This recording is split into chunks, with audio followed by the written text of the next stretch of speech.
If there is one practical thing that Democrats can do right now that would help them regain power, it's never speak to Trump in person. No, I'm kidding. That's stupid. No, it's this. Inspire your moderates to vote in the primaries. Get that base excited. You have the numbers.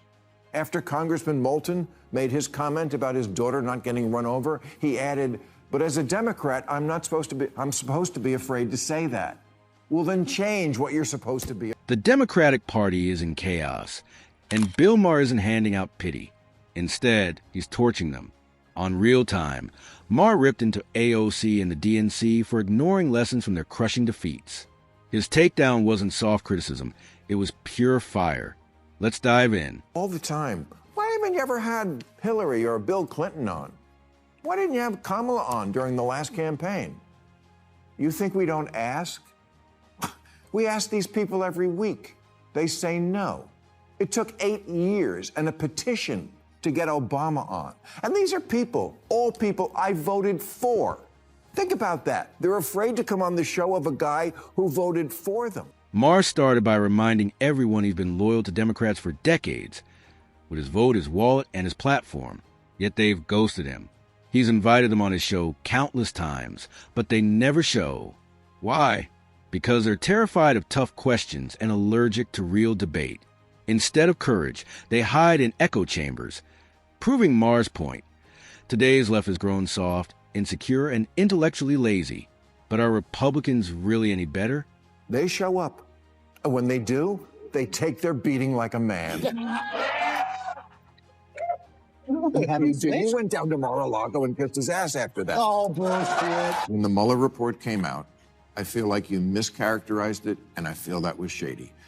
But you campaigned for election deniers in 2022. This I do not forgive. The Republicans, including you, January 6th, et cetera, are the ones who are no longer willing to play by the rules of democracy. Amendment 22, no person shall be elected to the office of the president more than twice. And yet you keep talking about Trump's, maybe you should have this. Here, Surprisingly, yes, Republicans may stumble, but at least they show up.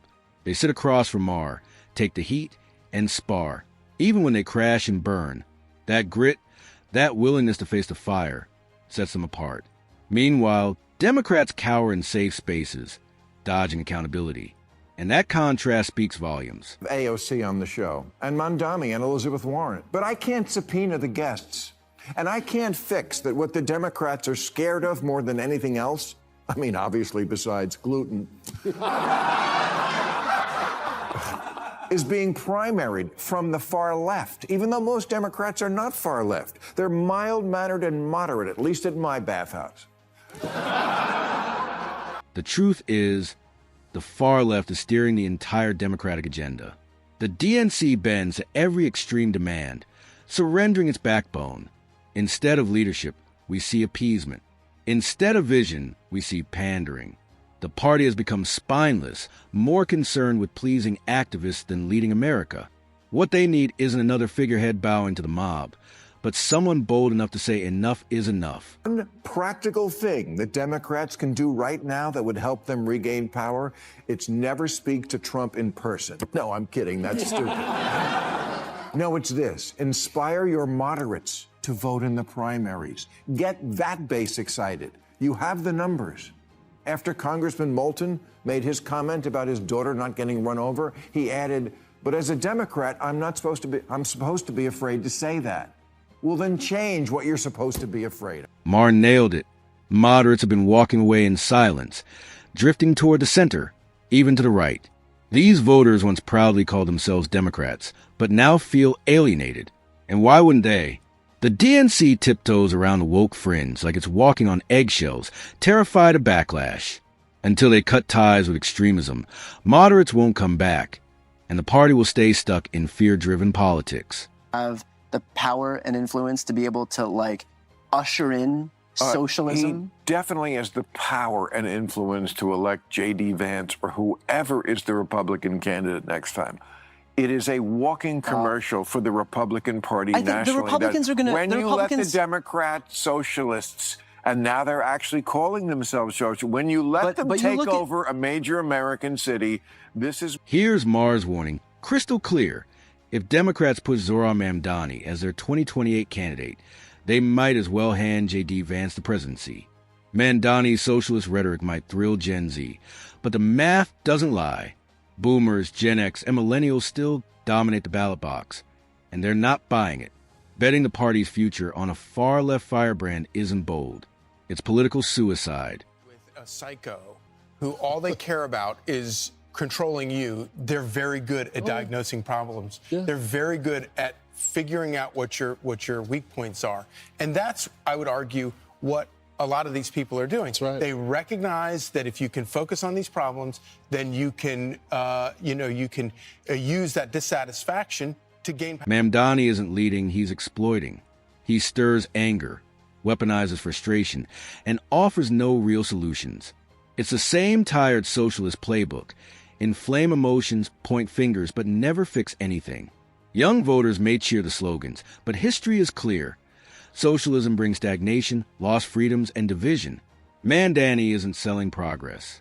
He's selling a dangerous fantasy. For a guy like you, who you spent your whole life talking about how government tries to do too much, which it does, and spends too much, and here you have Trump, who is the Republican, who is aggrandizing more power than anybody, as we just talked about. And on the other side, you have the guy running in New York, Mamdani, right?